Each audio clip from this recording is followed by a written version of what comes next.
This episode brought to you by Progressive Insurance. Do you ever find yourself playing the budgeting game? Shifting a little money here, a little there, and hoping it all works out?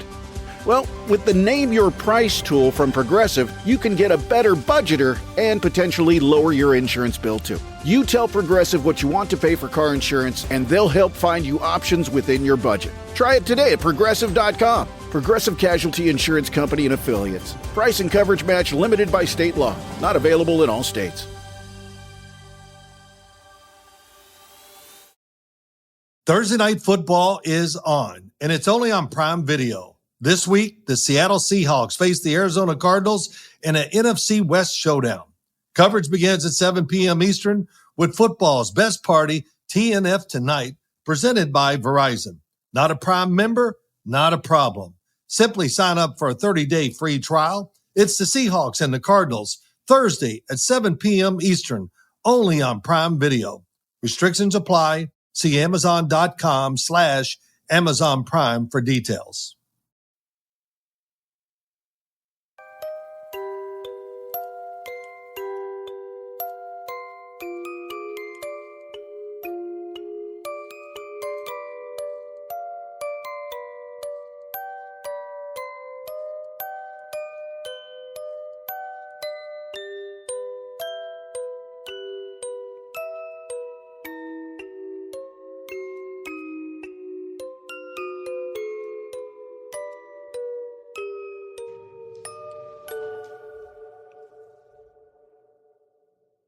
Welcome to another episode of Fringe. Of Fabio.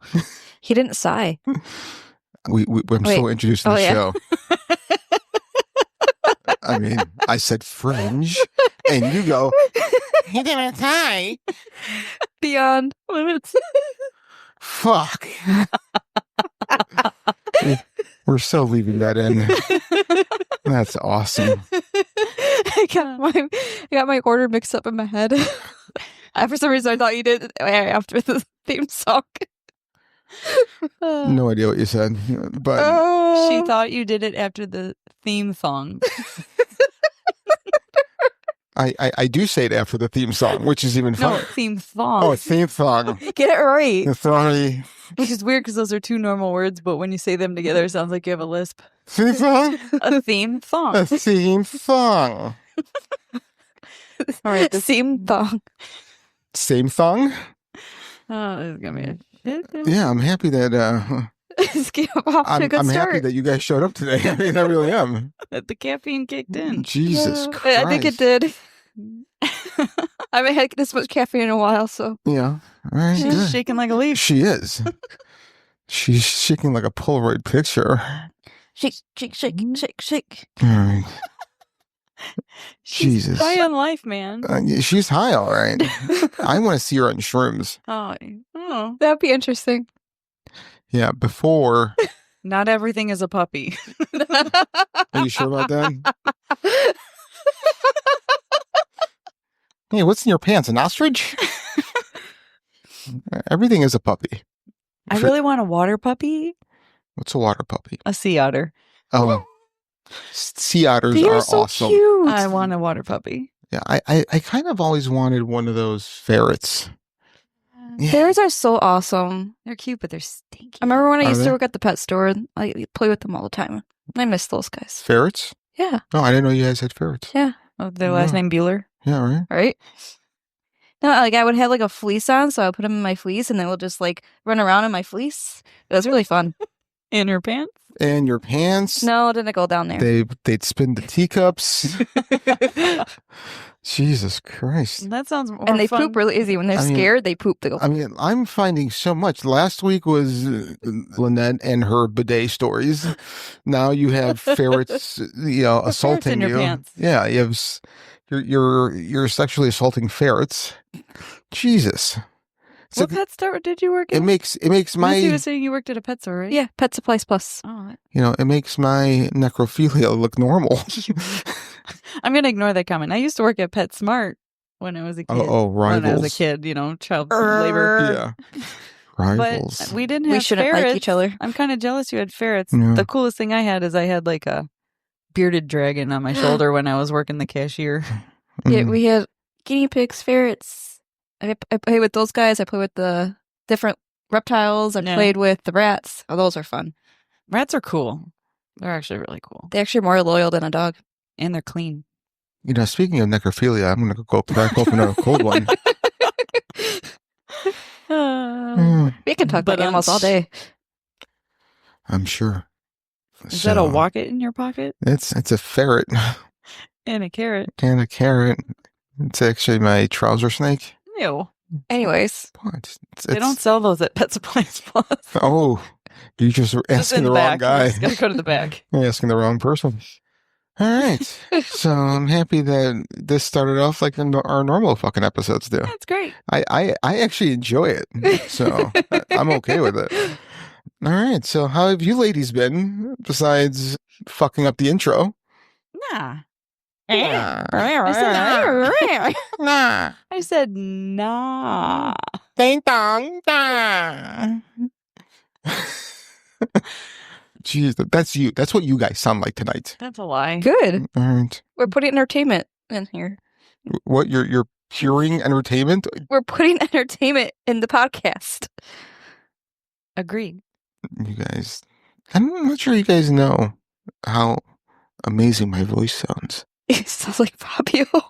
It's, you know, Fabio Beyond Limits. right now, I just am thinking of Wilson from Bree's work and just wrapping my strong, masculine arms around him, holding him, I'm sorry, Wilson. caressing him, smacking that ass.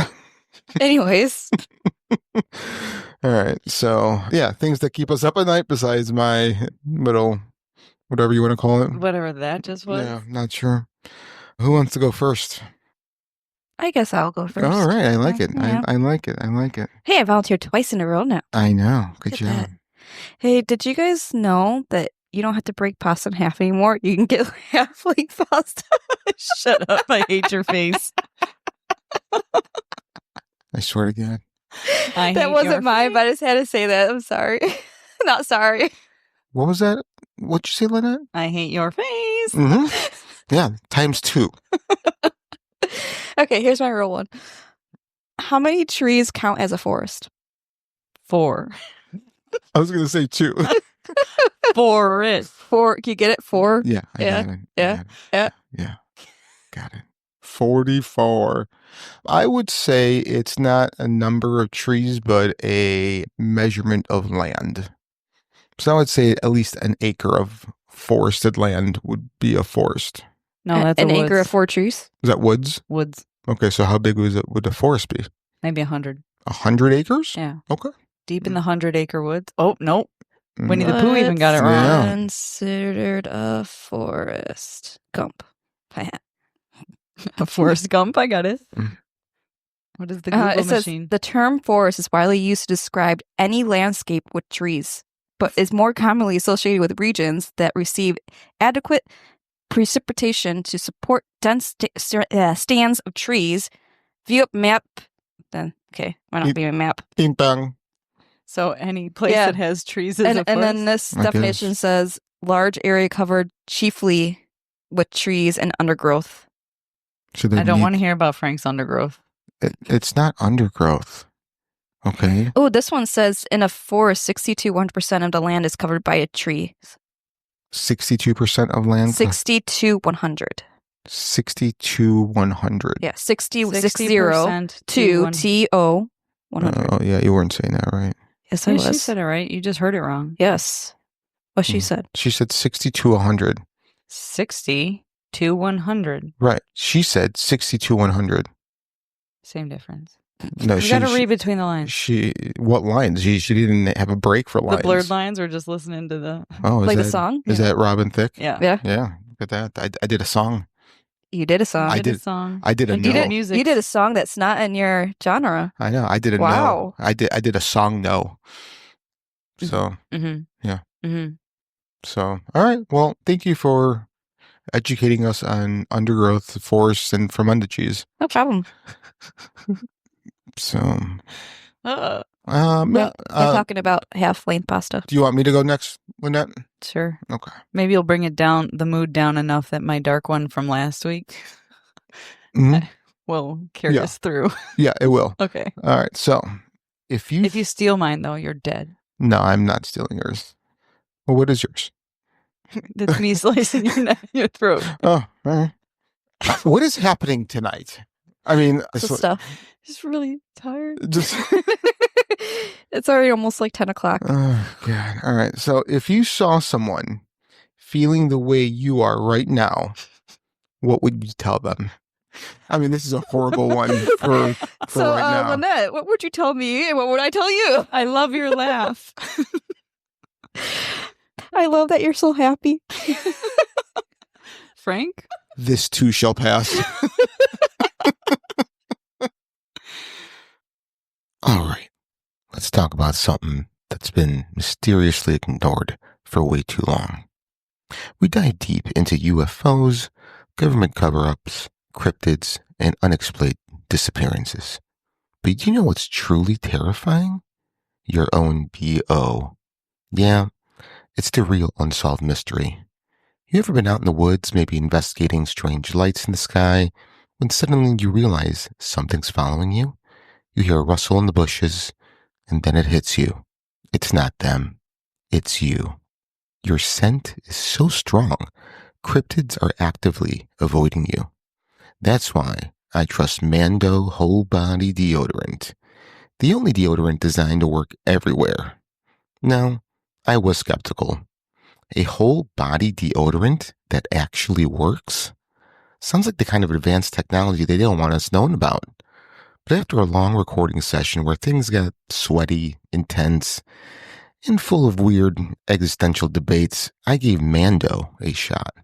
Let me tell you, my pits, bits, and beyond, fresh. And not just for an hour, for days. I could be stranded in the middle of nowhere, surviving off questionable gas station snacks, and I'd still smell like Clover Woods. Mando isn't just for armpits, it's for the whole operation. Pits, belly buttons, thigh pods, feet. That classified area you pretend isn't a problem, it's all covered. Clinically proven to block odor for up to 72 hours, which means if you get abducted, your captors might actually keep you around. Plus, the scents? Oh, elite. Bourbon leather, pro sport, Mount Fuji, smells so good. You might start attracting Mothman instead of scaring him away. Mando's starter pack is the best way to start. Solid stick deodorant, cream tube, 2 free products like body wash or deodorant wipes, and free shipping. Right now, new customers get $5 off with our code FRINGE at shopmando.com. That's over 40% off just for smelling better than the average conspiracy theorist. You don't want to be that person, the one who's avoided by aliens, cryptids, and even your own crew. So grab Mando Whole Body Deodorant and use code FRINGE at shopmando.com. That's shopmando.com. Smell fresher, stay drier, and keep those interdimensional encounters pleasant. Oh, jeez. We've never been this far off the rails. No, that's not true. That's very true. All right, I'm going to go with a different one than my dark one. I'm just going to have to save it because I don't want to bring the mood down that dark. Okay. So what if the criminal in our lifetime is simply just balancing karma from a different lifetime? So who are we to judge? Say that one more time. So what if the criminal or the bad guy or the wrongdoer in our current lifetime is really just balancing karma from a previous lifetime? So who are we to judge? Like if somebody murders somebody, not that you should murder, but right. What if they were just balancing karma because they were murdered in a previous lifetime? Yeah. Sucks for them. I like that. That's very possible. Yeah. Interesting way to think about it. But like if you think of like all these, what's the word I'm looking for? Like Luigi Mangione, like jury by social, not by trial, but you know how like social, what's the word I'm looking for? Where like everyone's like, OJ did this, like the Oh, popular, oh, it's a popular decision, not necessarily the court decision or yeah, whatever. yeah, by public opinion. Public opinion, court Yeah. of public opinion. Yeah. So like you have all these people mad about this or happy about that. Like it kind of got me thinking with the Luigi Mangione, obviously guilt or innocent until proven guilty, but people are so divided on this. And what if he is just balancing karma of something from a previous lifetime? And that's, or what if people who get away with doing crimes, the reason they get away with them is because they're actually balancing karma from a previous life? Yeah, I mean, that's exactly what happens. You know for a fact. No, when you believe it. I mean, yes, I do. And you should come and join my cult. Oh, okay. Yeah. The pickle cult? The pickle cult. Cool. Yeah. And there's only one pickle in this cult. Salty. Too salty. It usually is. And it's, And it's not big enough. wow, that's shots fired. Well, it depends on how many people are in the cult.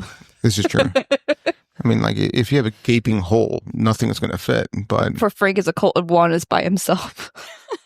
yeah, I got you. And his dogs. Accepting applications. Yeah. If you want to join a cult, go ahead and email me at frank@fringebeyondlimits.com. I will go ahead and get you the Paperwork. application and The credit card payment? required bikini shots and credit card and social security numbers. Thanks. Perfect. Yep. All right. Yeah. No, I think that's what happened. I mean, if you believe in karma, it always needs to be balanced out. So I believe if that is the case, then that's exactly what happens. That's what I was leaning towards when you made fun of me.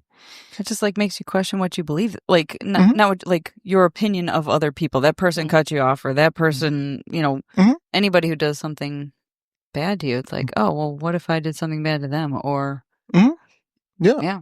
Well, not even that. I don't even think it's that. It doesn't have to be bad. I'm just saying. Well, no. I mean, like you. It's not you doing. So I don't think that you personally get to repay karma back to person that did you wrong.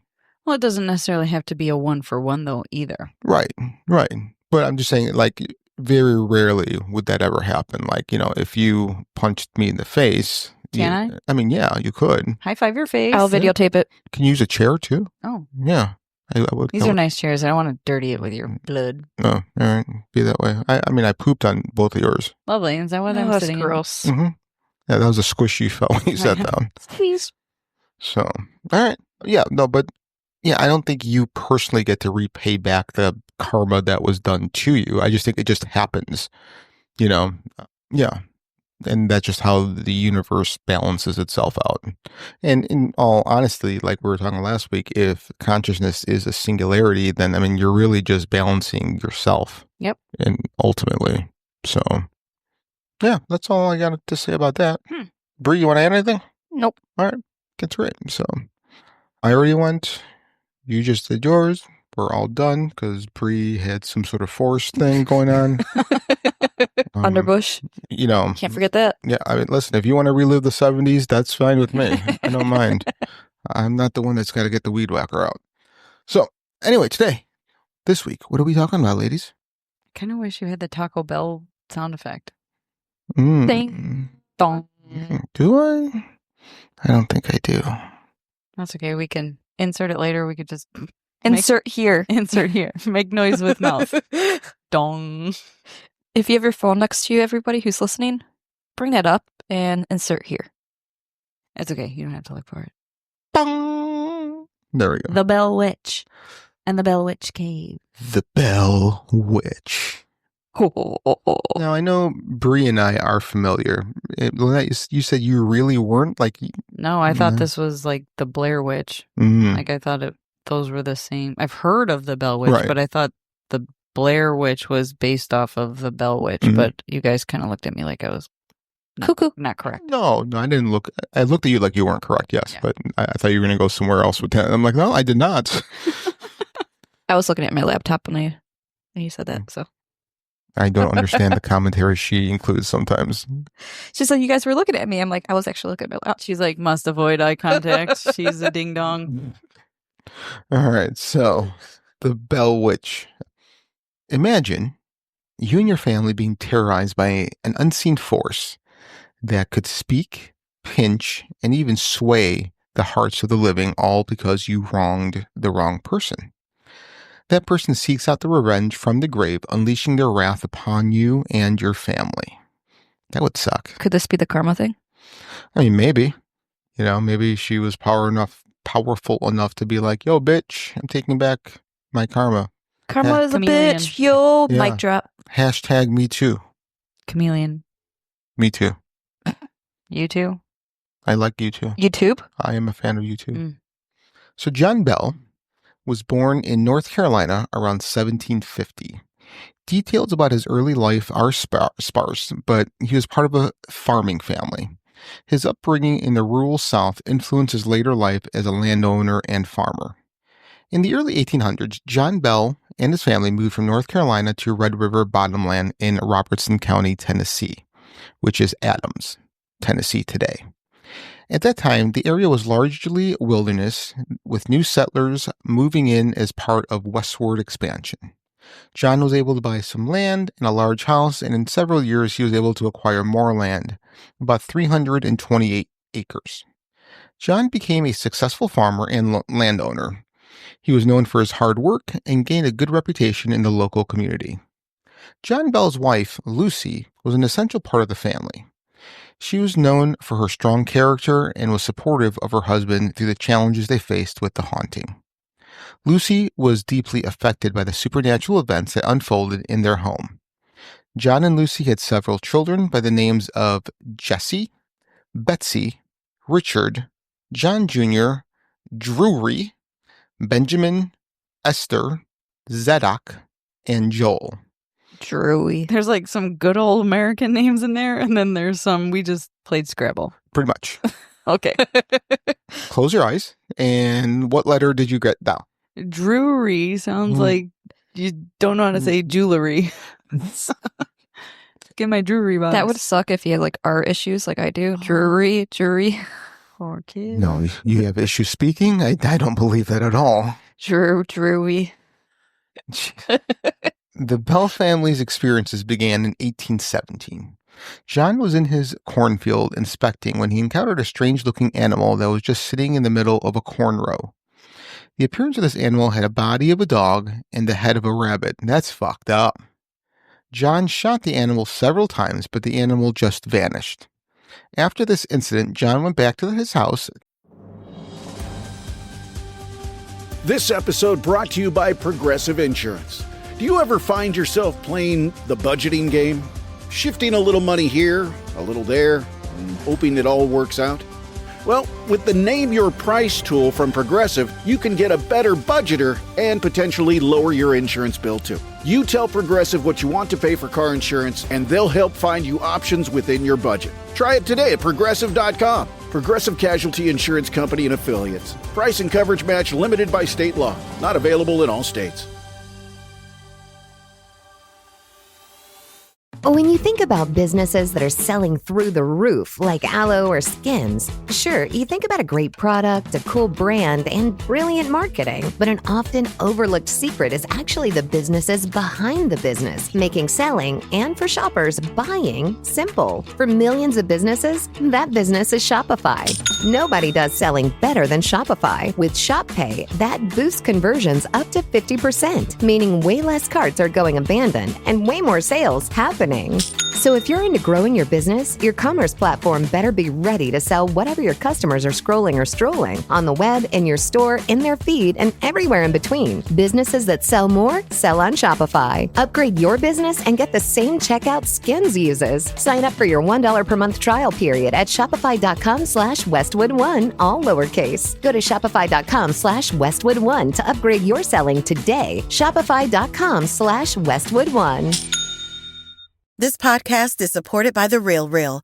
Meet Christine. She loves shopping. And this is the sound of fashion overload. Too many fabulous things, not enough space. So Christine started selling with The Real Real. I've always loved collecting designer pieces. Gucci bags, Prada heels. But my style keeps evolving. Selling with The Real Real? Game changer. I earn more, and they do everything. Seriously, just drop off your items or schedule a pickup. We handle the photos, descriptions, pricing, even shipping. You just sit back and watch your items sell fast to our 38 million members. And I get peace of mind knowing I earn more selling with The RealReal than anywhere else. Exactly. That's the sound of your closet working for you. The RealReal. Earn more, save time, sell fast. And right now, you can get an extra $100 site credit when you sell for the first time. Go to therealreal.com to get your extra $100. Therealreal.com. That's therealreal.com. Thinking nothing of it, later on that evening, the family began hearing beating sounds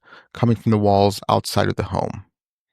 I really hope that doesn't get edited out. Oh. John, I'm sorry, I lost my place looking at you. Each night, the beating sounds. What? Yeah, you're good. Okay. Each night, the beating sounds continued with increased frequency and force.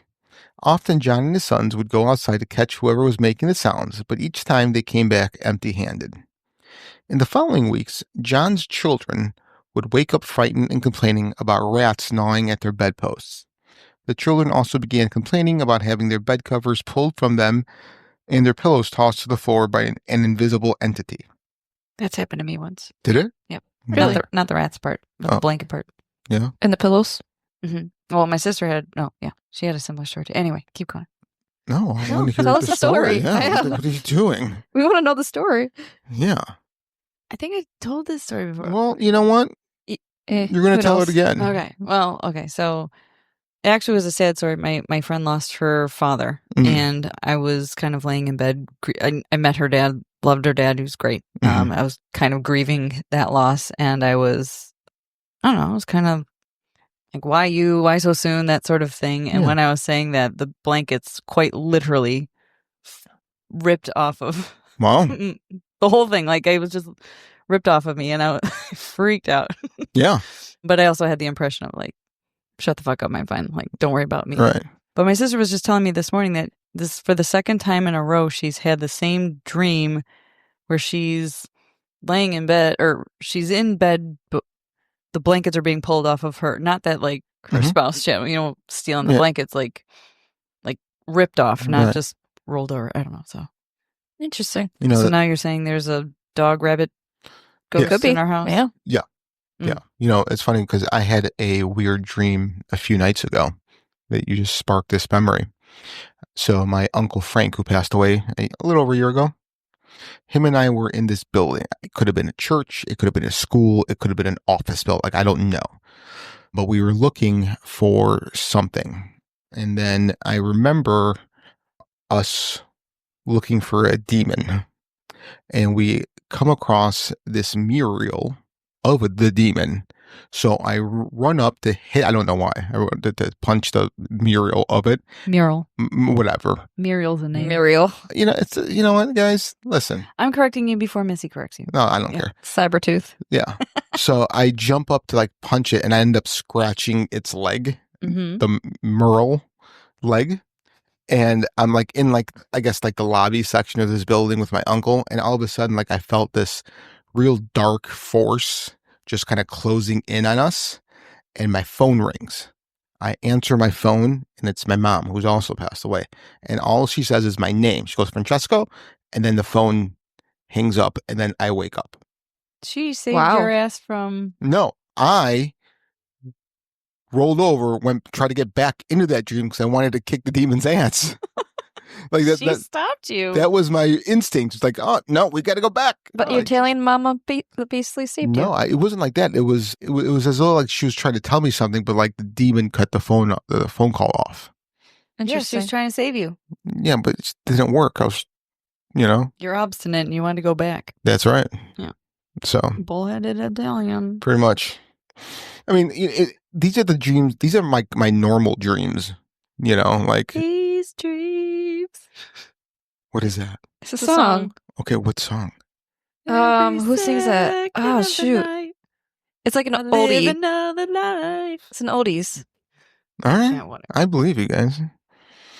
So yeah, so these are like normal dreams that I have all the time. By heart. By heart. Oh, okay. I know heart. You have one. Have no heart. I have no heart. So anyway, all right. So back to our story of the Bell Witch. Some nights, they would even hear dogs growling and snarling, invisible wings flapping against the ceiling, heavy chains jangling against the floor, and choking noises. As their days go on, John began hearing faint whispering voices. The voices were too weak to understand but sounded like a feeble old woman singing hymns. These encounters eventually escalated. John's daughter, Betsy, started to experience brutal encounters with an invisible entity. The entity would pull her hair and slap her.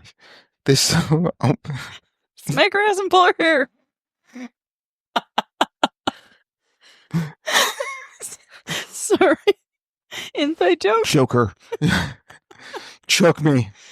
This often left welts and handprints on her face and body. Some of the enslaved workers on John's property also reported strange things happening. One enslaved man by the name of Dean said that he encountered the witch several times. He claimed the witch took form of a dog-like creature that sometimes has one head or two. After these encounters, Dean began carrying around a witch ball that his wife made to help protect him from any harm. Do you think this is Dean Winchester? Probably. This is the origin story of Got Dean it. Winchester. Got it. He was a slave back in the 1800s. Makes sense. What do you think a witch ball is? I think it is... Like a mothball? I think it's probably like a bunch of twigs just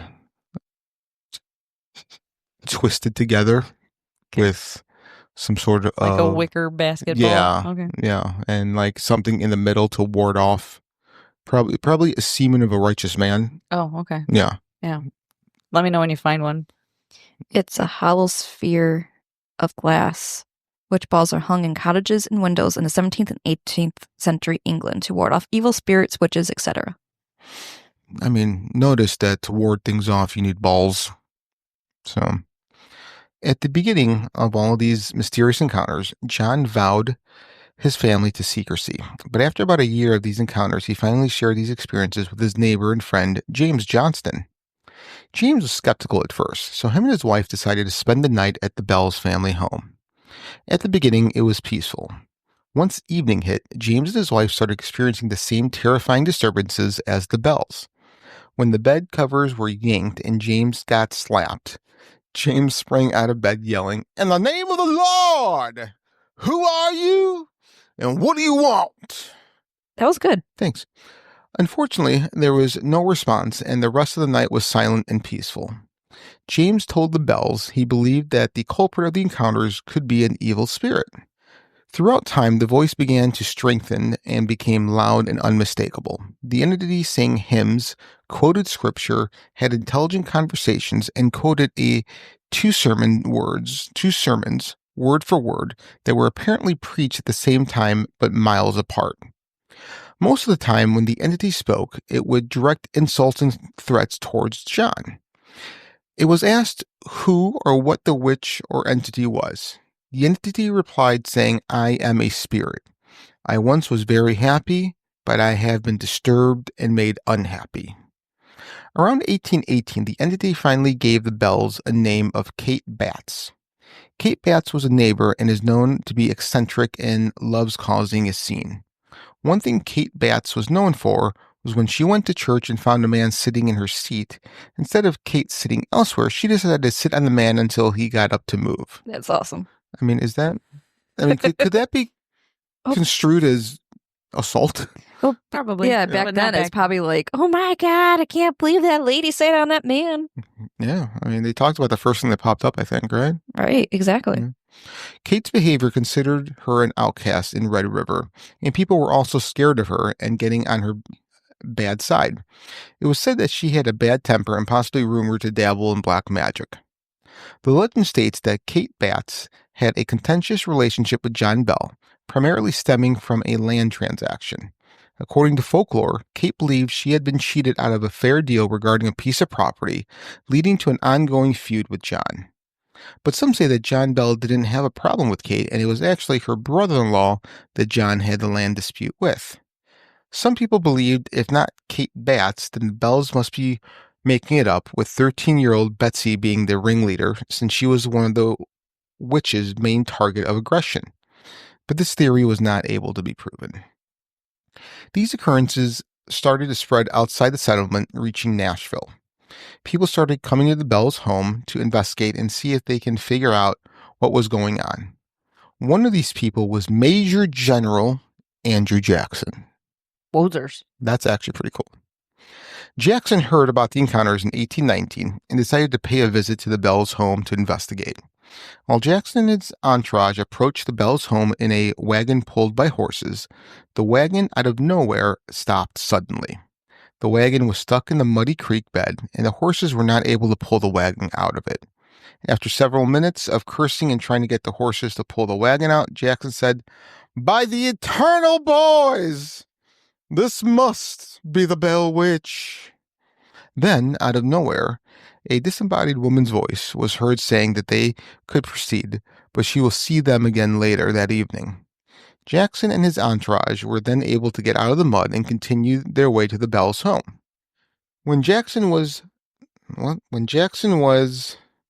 tell John, and I think when he got there, he told. Okay, so when Jackson told John and his wife Lucy about what they experienced, one of Jackson's men proclaimed he was a witch tamer. What the fuck's a witch tamer? You tame a witch. Like a chair and a... Oh, and a whip? Yeah. Okay. Like a lion tamer. So instead of a whip, you have you have like a Hershey bar, right?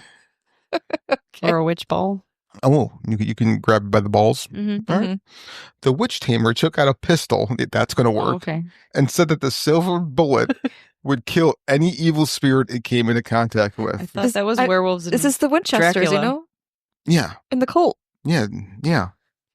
Jesus Christ. This is I love this story. After being at the Bells' home for a few hours, nothing happened, and it was becoming uneventful. The supposed witch tamer said that the reason nothing was happening is because the entity was scared of his silver bullet. No one's scared of Coors Light. Yes. Oh, God. Immediately after he said those words, the guy screamed and began jerking his body in different directions. He claimed that he was being stuck with pins and beaten. Then an invisible entity kicked the guy in the butt and sent him out the door. I wish I could have been there to see this. Sounds like a cartoon. Pretty much. It does. The entity became angry and announced that there was yet another fraud in Jackson's entourage, and she would identify him the following evening. Terrified, Jackson's entourage begged Jackson to leave the home, but Jackson wanted to stay because he wanted to know who this fraud was. Unclear on what happened that evening, but sometime after, Jackson and his entourage went to sleep outside in their tents. They were spotted the next morning in nearby Springfield heading back to Nashville. It was said that Jackson proclaimed, "I would rather fight the British in New Orleans than fight the Bell Witch." That's real audio from. Nice. General Jackson. Do you think it's weird that Andrew Jackson shows up to your house with an entourage, and you can't even give him a bed? Go outside, pitch a tent, sleep on the fucking floor. Maybe he was the Bilbo Baggins of his time. Maybe. You know what? Then he should have slept in the tent in the creek with the fishes. Yeah. So throughout this time, the witch grew more of a fondness towards the matriarch of the family, Lucy Bell. In September of 1820, Lucy had developed lung problems, and the witch appointed herself Lucy's nurse. The witch entity would alert someone in the house whenever Lucy needed something. Whenever Lucy was asleep, the witch entity would stay quiet so she wouldn't wake her up. This is just a weird turn of events. Unfortunately for John, the witch still disliked him. The witch even started giving him the nickname Old Jack Bell. What? I mean... Old Beetle Brow. Oh, yeah, remember that? Was it heckling laugh? The witch continued to torment John, and one time his tongue swells up so badly he was not able to eat for days at a time. His wife was upset about that. Coincidentally, when Lucy developed her lung problems in the fall of 1820, John comes down with mysterious symptoms, with his face twitching uncontrollably and suffering from seizures. Doctors were not able to help John with these symptoms. Maybe because it's 1820. Probably. In December of 1820, John took his last place after falling into a coma the day before. His family later found a vial of a strange black liquid in the cupboard. Out of curiosity, John's son, John Jr., took the vial and put 2 drops onto the cat's tongue. The cat then jumped into the air, rolled over in midair, and died once it hit the floor. The entity proclaimed, "I gave old Jack a big dose of that last night," which fixed Jim. John Jr. then threw the vial into the fireplace to get rid of it. He murdered his cat after his pretty dad much. died? It's like, I don't get let me this. see what happened with this black. Let me put it on my cat. Oh. How do you put it on your cat's tongue? Did you like force open up your mouth? This is like a bad B movie right now. Kind of. John Bell's funeral was said to be the largest funeral ever held in Robertson County. People and preachers came from all over. As the crowd was leaving the cemetery, the Bell Witch entity could be heard laughing and singing a song about brandy. She drunk. The singer? Because she definitely existed then. Is mine. The girl is mine. She wanted a wifey. That's right. Even though the encounters with the witch entity decreased after John's death, the witch entity claimed she wants one final thing, and that is for Betsy to break up with her fiance. What is going on? I understand, but wasn't it the wife, Lucy, and now she's getting into Betsy's She wants britches? all generations. I guess. Yeah. I mean, is this where the mother-daughter fantasy originated? Maybe. Oh. Also, how do I meet a ghost that's this clear with their intentions? Yeah, right. Yeah. I'm gonna call you old Jimmy Jack Joe Bell. Yeah. And I'm what? I don't. They have full on conversations with full on. So yes, Clearly. full on. Yeah. If you could have full on conversations, wouldn't you be like, "What's it like on the other side? Yeah. Hey, tell me something."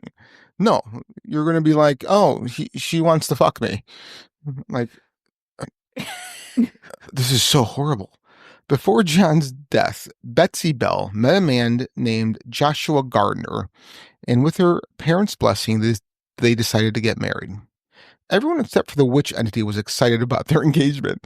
At this time, Betsy was 15 and Joshua was 20 years old. Ooh, Gross. dang. Real quick. Gross. Hold on. Did they ask the witch if she approved? I don't know. I mean, Maybe Betsy's fiance should have asked for witch's permission or blessing too. Maybe that's why she didn't like it. Where does she get off? Unless she's just mad because Betsy won't be around for her to torment her anymore. Because that was one of, she liked pulling her hair all the time. And then if Joshua takes her away, she doesn't have anyone's hair to pull. And she likes Lucy too much. This is fucking bonkers. The witch entity began to show her dislike of Betsy and Joshua by not letting them go anywhere without being harassed. An example of this is when Betsy and Joshua went on a fishing trip. They found a good secluded place to be alone, but the witch entity followed them, and they would hear her disembodied voice saying, "Please, Betsy Bell, don't have Joshua Gardner." What is going on with this goddamn story? After this experience, Betsy began to realize that if she married Joshua, they would continue with a lifetime of this invisible harassment and abuse. With the recent death of her father, Betsy was worried that Joshua would end up with the same fate as John. Betsy ended up calling off their engagement, and a heartbroken Joshua packed up his stuff and moved to West Tennessee. In April of 1821, shortly after Betsy broke off her engagement with Joshua, the witch entity visited Lucy Bell and told her that she is leaving but will be back in 7 years. What? She going on vacation? Yeah. I destroyed a couple marriages. I murdered a fella, and I'm going to take a break. Now I'm going to have some R&R. Bye. No, I have another family to go fuck with. Yeah, I guess so. As promised, in 1828, the witch entity returned. One story says that when the witch entity returned to the Bell's house, only Lucy and her sons Richard and Joel were living there at the time. Richard claimed that they heard the same scratching, knocking, and gnawing as before. This time there was no talking coming from the witch entity, and after 2 weeks it disappeared completely. Another story is that in 1828, when the witch entity visited the Bells, her main focus was on John Jr. The witch entity spoken to him for 3 days, talking about the past, present, and future. It was said the witch entity predicted the Civil War. Well, It's also like the Christmas. oh yeah, the ghost. More perks, more value. Join the Nordy Club at Nordstrom Rack to unlock extra deals on your favorite brands, discounts just for you, even an extra perk on your birthday. Get app notifications for new in-store arrivals and sales so you can shop them first. Plus, Nordstrom credit card members get an extra 5% off every purchase at Nordstrom Rack. Great brands, great prices. Download the Nordstrom Rack app and join the Nordy Club today. It's not rocket science. Grayscale has been educating investors on crypto for over a decade. Grayscale. Invest in your share of the future. Investing involves risk and possible loss of principal. Visit grayscale.com for more information. This podcast is supported by The Real Real. Meet Christine. She loves shopping. And this is the sound of fashion overload. Too many fabulous things, not enough space. So Christine started selling with The Real Real. I've always loved collecting designer pieces. Gucci bags, Prada heels. But my style keeps evolving. Selling with The Real Real? Game changer. I earn more, and they do everything. Seriously, just drop off your items or schedule a pickup. We handle the photos, descriptions, pricing, even shipping. You just sit back and watch your items sell fast to our 38 million members. And I get peace of mind knowing I earn more selling with The Real Real than anywhere else. Exactly. That's the sound of your closet working for you. The Real Real. Earn more, save time, sell fast. And right now, you can get an extra $100 site credit when you sell for the first time. Go to therealreal.com to get your extra $100. Therealreal.com. That's therealreal.com. Like also Christmas past. Yeah. After 3 days, the witch entity promised to come back and visit John Bell's most direct descendant in 107 years. What? I'll have to tell you later. Okay. All right. In 1934, 1 year before the 107th year, Dr. Charles Bell, who was John's great-grandson, published a book on the Bell Witch. It was said that this was published to likely raise awareness to the witch's impending return in 1935. This book was the first ever account of the alleged experiences between the entity and John Bell Jr. in 1928. Dr. Charles Bell's father, Dr. Joel Thomas Bell, John Jr.'s son, had apparently taken notes during this conversation between John Jr. and the witch. Unfortunately, Dr. Charles Bell never wrote a follow-up, so no one knows if he ever received a visit from the Bell Witch. Some of you are probably wondering where the Bell Witch Cave fits into the story. No, not even a little bit. While the main focus of the Bell Witch story revolves around the torment of the Bell family by a malevolent spirit, the cave adds an additional layer of mystery and intrigue to the legend. The Bell Witch Cave is situated near the Bell family farm, placing it in the heart of the territory associated with the haunting. The Bell family likely knew of the cave and may have visited during their time on the property. Over time, as the Bell Witch legend grew, the cave became intertwined with the story. It is said to be a place of supernatural energy or even refuge for the witch. Though not mentioned in the earliest accounts of the haunting, its connection was cemented through later retellings in local folklore. Many locals believe the cave to be the dwelling place of the Bell Witch when she wasn't actively tormenting the Bell family. Its dark, winding corridors and natural eeriness made it an ideal setting for tales of supernatural activity. According to legend, the cave's proximity to the Bell farm gave the witch a place to hide and gather energy before unleashing her wrath. I don't understand. Like, why did she need to go hide out in the cave? Because it's creepy. I don't know. Maybe it's a portal. Like a vagina? Sure. I hate you both. The story of the Lost Boys in the Bell Witch Cave is one of the most enduring and mysterious tales associated with the infamous legend of the Bell Witch. The story is set sometime in the mid-19th century after the main events of the Bell Witch haunting. A group of local children, often described as boys, decided to explore the Bell Witch Cave, which was already infamous due to its association with the Bell Witch legend. Excited by the cave's reputation, the children ventured into its dark and winding passages. They carried rudimentary equipment like lanterns or torches to light their way. During their exploration, one boy in the group became separated or decided to investigate a narrow passageway in the cave. While squeezing through a tight crevice, he became stuck and couldn't free himself. Panic set in among the children as the boy's predicament seemed dire, and the confined space made it difficult for anyone to help him. According to the legend, just as the situation seemed hopeless, an unseen force came to the boy's aid. The boy reported feeling something or someone pull him out of the crevice with surprising strength and ease. The group fled the cave in terror, convinced that the Bell Witch herself had intervened. Whether the intervention was intended to harm or help the boy remains a subject of debate, reflecting the witch's unpredictable nature in a larger legend. Why would it be a bad thing? What do you mean? Well, they said that whether the intervention was intended to harm or help the boy, how could it have harmed him? Maybe she wanted to eat him. Huh? Like Maybe Hansel and Gretel. Or maybe she pulled his Wiener? arm out so hard that he dislocated his shoulder. And his wiener? That too. Maybe she buttered him up. So he could slip out like WD-40, but okay, anyway. Out of the crevice. Buttered him up to slip through the crevice. Through the crevice, yeah. Okay. Got it.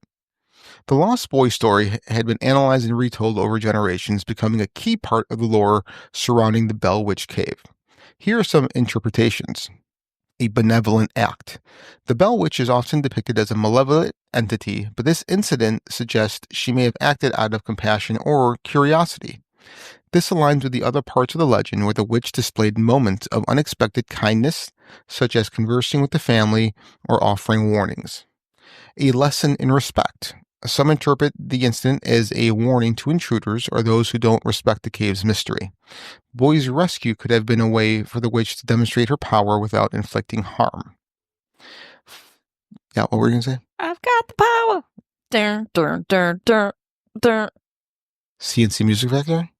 I was thinking Bruce Almighty, but basically, yes. Oh, okay. Folklore amplification.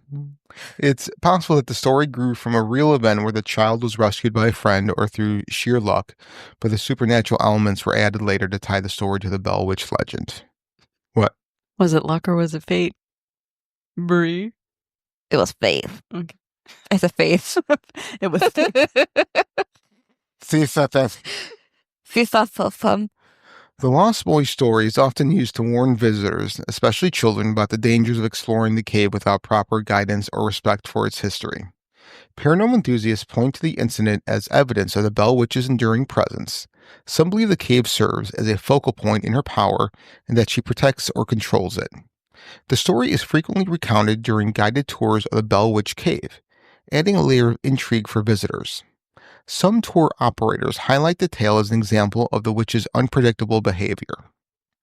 The witch's curse is an integral part of the legend surrounding the Bell Witch, adding an ominous layer to the haunting events and their aftermath. It is also said that there is a curse attached to the Bell Witch Cave if you were to take an artifact from it. Ooh. I'm going to take a stone. I'm going to take a rock. Missy would hate you. Yeah, I know. A stalactite. A you know what? I like that because I like to say stalactite. Mm-hmm. Visitors to the Bell Witch Cave often remove rocks or other small items as souvenirs despite warnings of bad luck or misfortune. Many who took rocks report experiencing unexplained illnesses, accidents, or other misfortunes, which they attribute to the curse of the Bell Witch. Over the years, countless rocks have been mailed back to the cave, often accompanied by apologetic letters describing the misfortunes suffered after removing them. I want to say this reminds me of Robert the Doll? Yep. Today, the witch's curse is viewed as a blend of folklore, morality, and supernatural intrigue. While skeptics see it as a symbolic element of a cautionary tale, believers view it as evidence of a powerful and enduring presence tied to the Bell Witch legend. The story of the Bell Witch and the Bell Witch Cave is more than just a tale of hauntings and curses. It's a testament to the enduring power of folklore to captivate the imagination. Rooted in the rural Tennessee landscape and enriched by generations of storytelling, the legend combines history, mystery, and the supernatural into a gripping narrative that continues to intrigue and terrify. The Bell Witch herself is a complex figure, embodying both malevolence and unpredictability, while the cave serves as a tangible anchor for her ethereal presence. Together, they create a unique blend of ghostly intrigue and real-world connection, drawing visitors from around the world to Adams, Tennessee, to experience the legend firsthand. Whether viewed as a cautionary tale about morality, an enduring piece of Southern folklore, or a lingering paranormal mystery, the Bell Witch legend remains a compelling part of American culture. The cave, with its haunting whispers and dark labyrinth passages, stands the silent witness to the stories and speculations, ensuring that the spirit of the Bell Witch and the fascination surrounding her will never truly fade. So what are your guys' thoughts on the way this ridiculous story was told? I feel like it's the way that during the research and everything, it's just like sounds like more like folklore, not really like an actual experience. I would agree with you. But that's what they make it sound like. You know, I would agree with you. But John's death has been directly associated officially to the witch. It's the only death that they've attributed to something supernatural. He was not saved by the bell.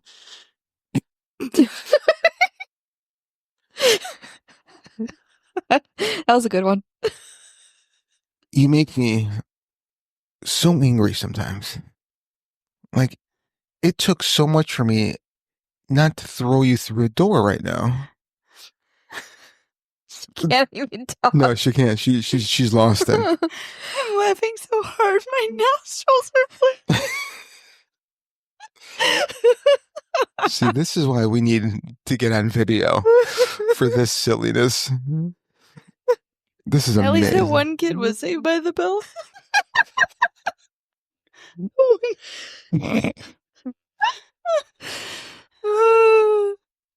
It's past my bedtime. Do you think the kid that was saved by the bell was Screech? No. Yeah. Or Zach? Screech. E.C. Slater? Yeah. Kelly Kapowski? Kelly Kapowski. Jesse. Oh, what was her last name? What was her name? I don't know.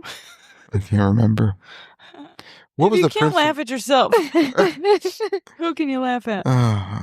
Everybody else. Oh, what was You're the principal's crying. name? Yeah. I know I'm crying. I'm a hot mess over here. Principal. I thought, didn't it start with a B? I get Buford? Like, yeah, not Mr. Belvedere. No. I can't remember. Balding. Balding. No, Belding. Belding. And you got Lisa Turtle. Oh, that's right. Turtle. Turtles. Tori Scott, Stacy, Leon, Mr. Tuttle, Mr. Dewey. You just forgetting the R's. Drury. Dreary. All right. Anywho. Well, this was a total fucking train wreck. I had fun. I had a lot of fun. That was awesome. Yeah, I agree. So I hope you guys had fun with us. So Now you can sigh. Shit. You missed your sigh in the beginning. Yeah. 1, 2, 3, sigh. Ah. You guys are fucking ridiculous tonight. You're welcome. Thanks, guys. So, do you guys want to go visit the Bell Witch Cave? Yeah, because I'm curious. You're bi-curious? No. And I want you to take a artifact to see what happens. I'm going to take a shit right in the cave. Oh, instead of taking something, you leave something? Yeah. Maybe. Oh, maybe you reverse the curse. Yeah. Maybe that's how you get rid of the witch, is by shitting in the cave. Oh. Try it. See what Maybe. happens. Yeah. Does a bear shit in a cave? We'll find out. We'll find out. So, yeah, we should make a Road trip. road trip, and we could turn this into a little road trip episode. Road trip. So, all right. Well, let's get this planned out, because I don't think it's more than like a 6-hour drive or so, right? Something like that. I mean, if it's around Nashville, how far is Nashville? I've never driven. I've only flown. Mm. See. I would guess it's about 7 or 8 hours. Yeah. No time change, though. Central time. No. Yeah, Nashville Central. Nashville is central? But half of the state is central, half of the state's eastern. Mm-hmm. From here to Adams, it's 7 hours and 23 minutes. Boom, What, shakalaka. what time zone is it? I think that part of Tennessee, it would be Eastern. Eastern. So Yeah. Lynette is shaking her head no. What a time. Oh, you're appealing that? I thought you were is Googling. Adam, Tennessee. Yeah. I am. I know you. Bree's got the Google machine up. All right. She's got it going. Central Standard Time. Oh, Our time. Central. All right. So no time change, which is a plus. Mm-hmm. Actually, you know what? I would rather go to the Eastern time zone because on the way back home, you gain an hour, and I feel as though that's so much nice. It usually is nice because you're like, oh, that means I can actually take a nap if I need to. You know, like whenever we did the few in Indiana, like coming back home, it's like, oh, it's a 3-hour trip, but I'm only losing 2 hours. Yep. Yeah. It's time travel. Time travel. It always freaks me out. Like, on another place in the world, it's a different day. Yeah. Australia's tomorrow. Yeah. Tomorrow night. Should we call them and ask them what the lottery numbers are? Maybe. No, maybe. Do you know anyone in Australia? Yeah, we could just start dialing. Hey, you can contact our listeners. You can contact the emus. Oh, the emus would be nice. Hey, if you guys haven't listened to our emu episode, go back in our archives and check out the Australian war with the emus. It's a real thing. An emus rocket. So, all right. Well, thanks for listening to this episode. My name is Frank. My name is Brie. And this is Lynette. And you've been listening to Fringe Beyond Limits.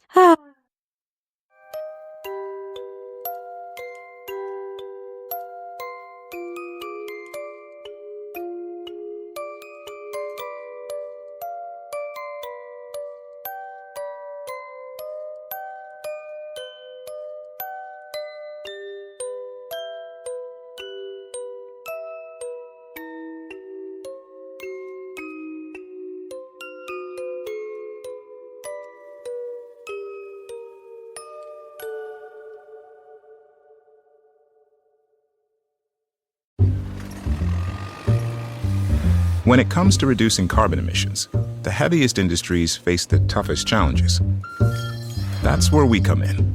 ExxonMobil is investing in technology to help American industry lower its emissions, including in our own operations, all while empowering businesses and creating job opportunities. It turns out that fewer emissions can mean a stronger economy. ExxonMobil, let's deliver. I was forgotten, and you reached out to me. As Jesus says, whatever you do for the least of these, you do unto me. Support a child in his name through Compassion International at compassion.com/unto me.